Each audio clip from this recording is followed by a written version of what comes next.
everybody, good morning. Now I'm going to discuss about the third semester spectroscopic topics, the unit 1, UV visible spectroscopy.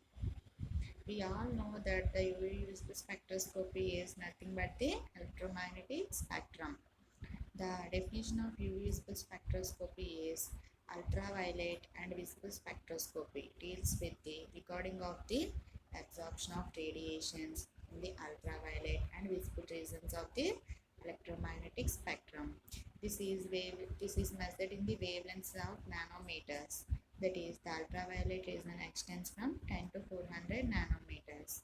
The region from 200 to 400 nanometers is known as the ultraviolet region, and the region from 10 to 200 nanometers is known as the far or vacuum ultraviolet region. Here, the region from 400 to 800 nanometers is known as the visible region. Here, the principle of UV visible spectrometer is the principle is based on the measurement of spectrum of a sample containing atoms or molecules. Spectrum is a graph of intensity of absorbed or emitted radiation by sample versus frequency V or wavelength lambda. Here, the spectrometer is an instrument designed to measure the spectrum of a compound. Absorption spectroscopy. Here, the analytical technique which concerns with the measurement of absorption of electromagnetic radiation. We all know already we studied that the nanometer from 410 to 400 nanometers is UV radiation, and the visible radiation region extends from 400 to 800. 200 to 400 is UV region, and below is known as far UV region. Far UV spectroscopy studied under vacuum condition. The common solvent used for preparing sample to be analyzed is either ethyl alcohol or hexane. In this spectrometer, the solvent used for detecting sample is ethyl alcohol or hexane. This is the spectrum of the electromagnetic spectrum. This is the visible spectrum. Here the nanometer wavelengths we have already studied, no? The ultraviolet, violet, indigo. This is VIPSI or like radiations. The Beer-Lambert law definition and its deviations. First of all, the Lambert's law. When a monochromatic light passes through an absorbing medium at right angles to the plane of surface of medium or solution, the rate of decrease in intensity with thickness of medium B is proportional to the intensity of incident light. In other words, the intensity of transmitted light decreases exponentially as the thickness of medium increases arithmetically. We all studied in our earlier classes that the Beer-Lambert's law. Here the mathematical explanation is minus di by dB equal to Ki, where I equal to intensity of incident light of lambda wavelength, P is the thickness of medium, K is the probability constant. Now we are integrating the equation 1 where I equal to I naught and V equal to 0. We will get the equation log I naught by IT equal to KB, or IT equal to I naught into e power minus KB. This is considered as the second equation. Here I naught is the intensity of incident light falling on thickness B. IT equal to intensity of transmitted light. Here K is the absorption coefficient for the given wavelength and medium. Here the converting from natural logarithms to base 10 logarithms, we will get the equation IT equal to I naught into 10 to the power of minus KB. Here this is the Beer's law. Here Bernard and Beer independently stated that the intensity of incident light decreases exponentially as the concentration of absorbing medium increases arithmetically. This is similar to Lambert's law, and where IT equal to I naught into e power minus Kc, where K equal to proportionality constant and C is the concentration. By converting from natural logarithms to base 10, we will get the equation IT equal to I naught into 10 to the power of minus Kc. Here since absorbance A equal to log I naught by IT, we can infer that A equal to epsilon BC, where A is the absorbance or optical density, epsilon is the molar excitation coefficient, C is the concentration of the drug. Here the C is measuring mole per liter, where P is the path length, normally 10 nanometers or 1 centimeter.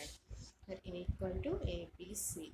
A is the absorptivity if concentration is expressed in grams or liter. The next topic is deviations of the Beer-Lambert's law. Here this is the graphical representation of the Beer-Lambert law. The graph drawn between absorbance and concentration. We will get a straight line falling towards the horizon, and we can see the deviations, that is negative deviation and positive deviation. In Beer-Lambert's law, it states that if we plot absorbance A against concentration C, a straight line passing through horizon is obtained. But usually a deviation from a linear relationship between concentration and absorption and an apparent failure of Beer's law. Here we have seen that the two deviations are positive deviation. When a small change in concentration produces a greater change in absorption. Here the positive deviation is when there is a great change in absorption. Here the positive deviation is observed. The negative deviation is when a large change in concentration produces a smaller change in absorption. Here the reasons for deviation from Beer-Lambert law is instrumental deviation and cyclochemical change in solution. These are the two main reasons for the deviations in Beer-Lambert's law. Instrumental deviation. Factors like stray radiation, improper slit width, fluctuation in single beam, and when monochromatic light is not used can influence the deviation. Cyclochemical change in solution. Factors like association, dissociation, ionization means change in pH. Faulty development of color is incomplete of reaction. Refractive index at high concentration can influence such deviation. So we are going to discuss the next topic is electronic transitions. We all know that the electronic transitions, that the possible electronic transitions are, here we can see in this graph that the possible electronic transitions is n to pi star, pi to pi star, n to sigma star, pi to sigma star, sigma to pi star, and sigma to pi star. So these are the possible electronic transitions. First one is sigma to sigma star transition. The sigma electron from orbital is excited to corresponding anti-bonding orbital sigma star. Here the electron is excited from bonding orbital to anti-bonding orbital, that is sigma electron from orbital to the anti-bonding orbital sigma star. Here the energy required is large for this transition. Example for the sigma to sigma star transitions are methane. Methane has CH bond only and can undergo sigma to sigma star transition and shows absorbance maximum at 125 nanometers. The methane is the best example for the sigma to sigma star transition at 125 nanometers. The next one is pi to pi star transition. Here the pi electron in a bonding orbital is excited to the anti-bonding orbital of pi star. Okay, the compounds containing multiple bonds like alkenes, alkynes, carbonyls, nitriles, aromatic compounds, etc. These all undergoes the pi to pi star transitions. The best example is alkenes, generally absorbed in the region 170 to 205 nanometers. The next one is N2 sigma star transition. Here the saturated compounds containing atoms like lone pair of electrons like oxygen, nitrogen, sulfur and halogens are capable of N2 sigma star transitions. Here the compounds only containing lone pair of electrons are possible to undergo N2 sigma star transitions. These transitions usually requires less energy than sigma to sigma star transitions. The sigma to sigma star transitions we will require great energy. Here we require less energy. The number of organic functional groups. The number of organic functional groups with N2 sigma star peaks in UV is small, 150 to 250 nanometers. The next one is N2 pi star transition. An electron from non-bonding orbital is promoted to anti-bonding pi star orbital. Here the compounds containing double bond involve heteroatoms like C double bond O, C triple bond N double bond undergo such transitions. Here the N2 pi star transition require minimum energy and show absorption at longer wavelength around 300 nanometers. The next one is sigma to sigma star transition and pi to sigma star transition. Here these electronic transitions are forbidden transitions and are only theoretically possible. Okay, these are the forbidden transitions and are only theoretically possible. Thus, N to pi star and pi to pi star electronic transitions show absorption in region above 200 nanometers, which is accessible to UV visible spectrophotometer. The UV spectrum is of only a few mode of absorption. The terms used in UV visible spectroscopy are mainly chromophore and oxochromes, bathochromic shifts in absorption and intensity. These are the terms. The first term is chromophore. We all know that the chromophore is nothing but the color carrier. Here, the part of molecule responsible for imparting color are called as chromospheres, or the functional groups containing multiple bonds capable of absorbing radiations above 200 nanometers due to N2 pi star and pi to pi star transitions. Here these are the examples for chromophore: NO2, N double bond O, C double bond O, C double bond, and these are the examples of chromophore. The next one term used is oxochrome. The functional groups attached to a chromophore, which modifies the ability of the chromophore to absorb light, altering the wavelength or intensity of absorption. Another definition is the functional group with non-bonding electrons that does not absorb radiation in near UV region, but when attached to a chromophore that alters the wavelength and intensity of absorption. This is the definition of the oxochrome. The next topic is, here the oxochrome examples are benzene of lambda maximum 255 nanometers, phenol with lambda maximum 270 nanometers, aniline 280 nanometers. Absorption and intensity shifts. Here the absorption and intensity shifts are of four types: bathochromic shift, hypsochromic shift, hyperchromic shift, hypochromic shift. Here the bathochromic shift is also known as red shift. Hypsochromic shift is also known as blue shift.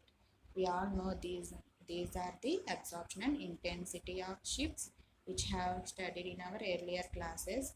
The first one is bathochromic shift is the red shift.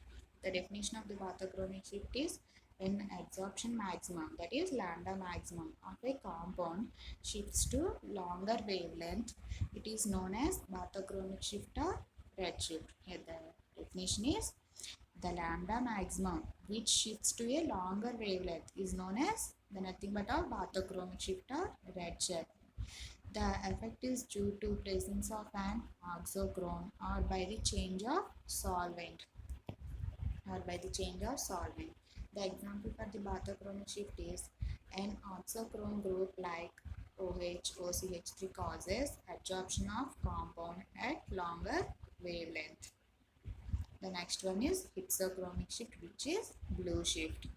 When absorption maximum, that is lambda maximum of a compound shifts to a shorter wavelength, it is known as hypsochromic shift or blue shift.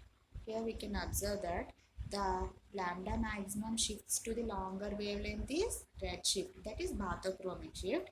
That is the lambda maximum shifts to a shorter wavelength is known as blue shift, hypsochromic shift. The effect is due to presence of an group causes removal of conjugation or by the change of solvent. The next one is hyperchromic shift. When absorption intensity epsilon of a compound is increased, it is known as hyperchromic shift. If oxochrome introduced to the compound, the intensity of absorption increases. So we can see the two examples at pyridine. The lambda maximum is 257 nanometers. The next one is 2-methyl pyridine. That is lambda maximum of 260 nanometers. The next one is hypochromic shift. When absorption intensity epsilon of a compound is decreased, it is known as hypochromic shift. Here the examples are naphthalene epsilon 19,000, absorption intensity 19,000. The next one is 2-methyl naphthalene with absorption intensity epsilon is 10,250. These are the examples of hypochromic shift, and this is the graphical representations of the absorption and intensity shifts. The graph between absorbance A and wavelength lambda. Here we can see that the down one is the hypochromic shift, hyperchromic shift, red shift and blue shift. Here we can notice that the differences between hypochromic shift and hypsochromic shift are: here the intensity of a compound decrease is known as hypochromic shift. The intensity of a compound increases is known as hyperchromic shift. These two are the when the intensity increases is known as hypochromic shift, and when the intensity decreases is known as hypochromic shift. See, we can see the differences between these two. This is the graphical representation of the shifts. Okay, thanking you everybody.